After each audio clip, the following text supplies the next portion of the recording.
বন্ধুরা, আপনি কি কখনো অনুভব করেছেন যে চারপাশের সব কিছু যেন থমকে দাঁড়িয়েছে? জীবনের লড়াইয়ে আপনি কি আজ ক্লান্ত?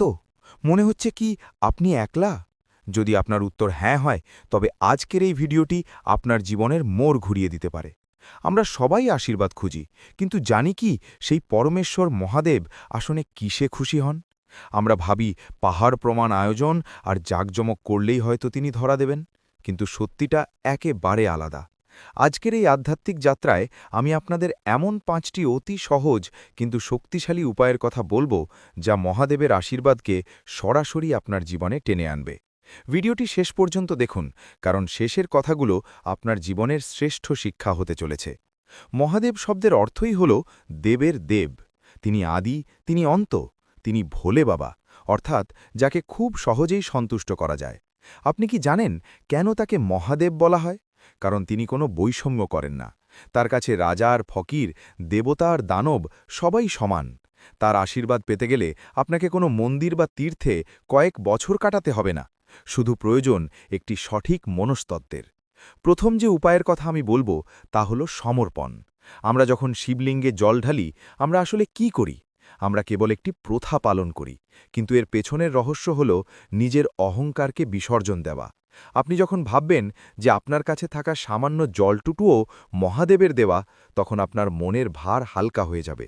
মহাদেব আসলে আপনার কাছ থেকে দামি উপহার চান না, তিনি চান আপনার সত্যতা। আপনি যদি খুব কঠিন পরিস্থিতির মধ্য দিয়ে যান, শুধু একবার চোখ বন্ধ করে তাকে নিজের সবটুকু ভার সঁপে দিয়ে দেখুন। দেখবেন সেই মুহূর্ত থেকেই আপনি এক অদ্ভুত শান্তির সংকেত পেতে শুরু করেছেন। আমরা অনেক সময় ভাবি যে পূজা মানেই কেবল মন্ত্রজপ, কিন্তু শিব তত্ত্বে কর্মই হল আসল ধর্ম। মহাদেব শ্মশানে বাস করেন, গায়ে ছাই মাখেন।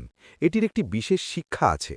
তিনি আমাদের শেখান যে জগৎ নশ্বর, তাই আপনার কর্মই আপনার পরিচয়।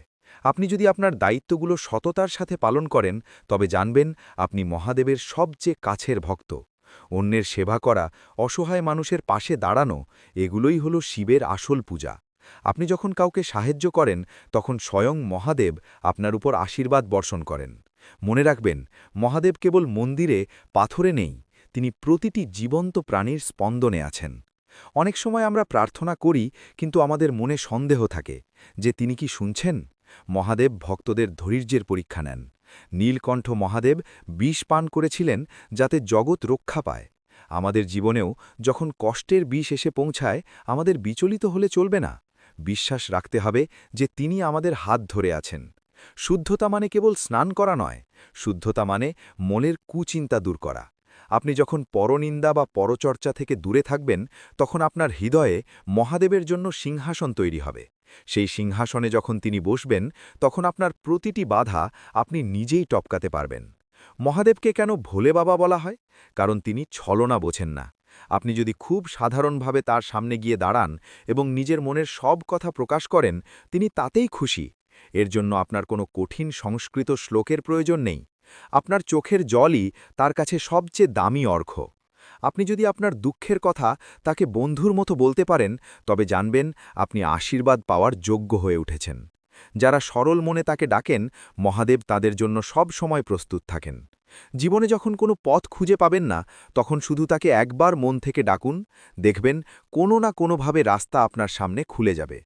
আধুনিক যুগে আমাদের মন চঞ্চল। এই চঞ্চল মনকে শান্ত করার একমাত্র উপায় হল ধ্যান। মহাদেব স্বয়ং মহাযোগী, তিনি সব সময় ধ্যানে মগ্ন থাকেন।